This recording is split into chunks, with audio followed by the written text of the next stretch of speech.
The helicopter blade suddenly tore off and, at a crazy speed, flew straight into the pilot's cabin. If I hadn't seen this incident recorded, I would have never believed such a horrific coincidence could have happened in real life. In this video, I've compiled the most epic accident footage ever caught on camera, with each story getting weirder and weirder. So, watch till the end, and, as always, viewer discretion is advised. On November 3, 2013, in Lake Superior, Wisconsin, several skydivers were jumping out of a plane. Mike Robinson was about to make his fourth jump of the day. Along with his colleagues, he approached the exit. Suddenly, at an altitude of over 3,500 meters, near Lake Superior, something unexpected happened. Another plane with skydivers started approaching them at high speed.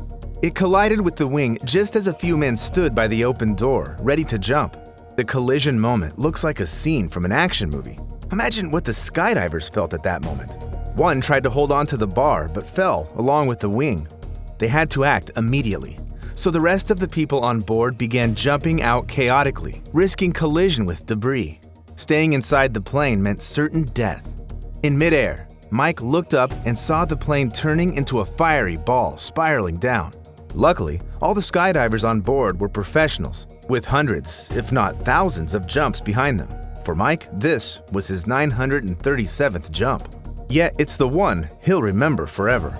Thanks to their skill and experience, they managed to steer their parachutes to avoid the burning parts of the plane falling. But what about the pilots? One of them also jumped out with a parachute, while the other managed to land the less damaged plane. Despite the scale of the crash, the skydivers only got bruises and muscle aches. However, I know an even more terrifying story that happened in the sky. Here, balloons are involved. On April 20th, 2008, Audelier Antonio de Carli, a Brazilian Catholic priest, set out to break a 19-hour flight record using helium balloons. This was his second attempt. In January, he had covered 30 kilometers using 600 balloons. With their help, he reached an altitude of 5,300 meters. It looked spectacular. Audelier's creative flight was meant to draw attention to his church on wheels, where parishioners called him Padre de Bello. He aimed to use this epic flight to attract more donations for the community's benefit. The event drew many spectators and press, just as Padre de Bello wanted. But things didn't go as planned. The weather turned cloudy and it started to rain. Despite the conditions, the priest didn't want to cancel his attempt, which was a mistake. At 1 p.m., the journey officially began. In this video, you can see Audelier sitting in a chair attached to about 1,000 balloons, and to the excited cheers of the crowd. He rose to an altitude of 5,800 meters, even higher than he expected. Audelier planned to end his flight in Dourados, Mato Grosso do Sul, after 20 hours. Nothing seemed amiss, as Carli had all the necessary safety gear: a parachute, helmet, waterproof suit, GPS device, mobile phone, satellite phone, aluminum thermal suit, and at least a 5-day food and water supply. He periodically reported his location to the Brazilian Navy. The last time Audelier called was at 8:45 p.m., and he was never heard from again. The Brazilian Air Force and firefighters started searching near the Santa Catarina coast where he was likely to be. They looked through the ocean for 4 days but then stopped, as the chance of Audelier surviving in those conditions were slim. His loved ones and parishioners were devastated when finally, on July 4th, the remnants of the balloons and Padre de Bello himself were found in the ocean, 100 kilometers from Maki. However, it turned out to be only half of his body. No one still knows exactly what happened to him, whether he injured himself during the fall or was attacked by an underwater predator. But this story is truly chilling. The priest's noble intentions make the story even more tragic. The only thing worse might be taking risks just for the adrenaline rush. Fabio Ezequiel de Moraes went with his family to a bridge in Sao Paulo, Brazil, for the thrill of bungee jumping. Inspired by his father's enthusiasm, his 6-year-old son desperately wanted to jump with him. Fabio was struck by his son's bravery and agreed. However, when it came time to put on the gear, Fabio reconsidered and told his son that he was too young and it would be better if he just watched and cheered for him this time. The video shows Fabio standing at the abyss's edge and then jumping headfirst into the valley below. However, I can't show you what happened to Fabio the next second. Due to a miscalculation by the bungee jumping instructors, instead of stopping a few meters above the ground, Fabio fell onto the rocks from a 40-meter height. He passed away right before his young son's eyes. Although this story breaks my heart, everyone knows bungee jumping is risky. Yet there is a video of a tragic incident that initially didn't even seem like it could be dangerous. On June 14, 2008, Japanese fans of a funny TV show were watching a live broadcast from Television Miyazaki. Tetsushi Yanagita, a reporter for the program, attended a quirky competition held in a rice field in Tokakyo-cho to show it live. The rules were simple and somewhat childish. Two participants had to stand back to back on a platform and push each other with their butts until one fell into the muddy waters. The one who stayed on the platform was declared the winner, while the loser had to wash off the mud in humiliation. At first glance, this competition seemed like the worst you could expect were some bruises and wet pants. So when the participants invited reporter Tetsushi to join the fun, he got caught up in the excitement. The video shows that Tetsushi had little chance right from the start. He quickly lost his balance and jumped off the platform into the mud like in the pool, landing head first. The water was about 15 centimeters deep, with a thick mud layer underneath. This made Tetsushi fall anything but soft. The reporter broke his neck and couldn't move. His body was completely paralyzed. Not knowing about Tetsushi's serious injury, the crew thought he was joking, so they began playfully pushing his face further into the mud for losing. The players had no idea that during their antics, Tetsushi was desperately struggling to survive, unable to lift his head out of the water to take a breath. He almost blacked out, hearing the hysterical laughter of the participants ringing in his ears. Later, they pulled Tetsushi up, only to toss him back into the water again. TV viewers probably found these playful antics amusing too. It looks like a scene straight out of Black Mirror. Tetsushi remained partially paralyzed for life.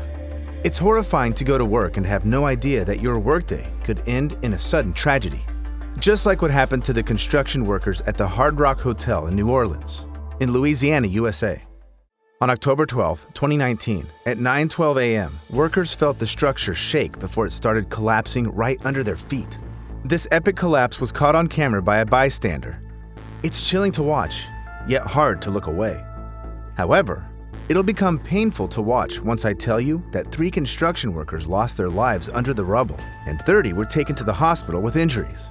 The bodies of 2 of the deceased, Jose Ponce Areola and Quinyon Wimberly, remained trapped under the ruins for 3 months, all because the structural engineer improperly designed and failed to check the steel bolt connections holding the building together.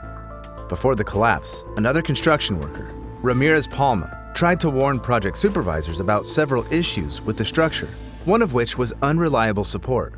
Still, he was told to ignore these findings. Only after the tragedy did the mayor of New Orleans order the entire building to be demolished. Next up, I have a story about another surprisingly dangerous profession, a driver. One day in June 2019, the residents of Tadoussac were shaken by a terrifying incident. In broad daylight, near the local ferry terminal, a van suddenly veered off the highway and sped straight toward people. Pedestrians scattered in all directions to avoid being hit while the van headed toward the river. Behind the wheel was Eric Bellick. Those who managed to catch a glimpse of the driver noticed the fear on his face. Something was wrong, and he wasn't doing this on purpose. Eric was deeply worried about the pedestrians and the passenger in the van with him. Yet he realized the crash was inevitable. As it turned out, the van's mechanism had malfunctioned, and Eric simply couldn't stop it. He was yelling and honking, urging people to get out of the way. But that wasn't the only problem. Right ahead of him in the water was a ferry loaded with passengers standing on the back deck, enjoying the scenic views. The loading ramp leading to the ferry was just beginning to lift. The video captures the moment the van speeds across it, launching into the air.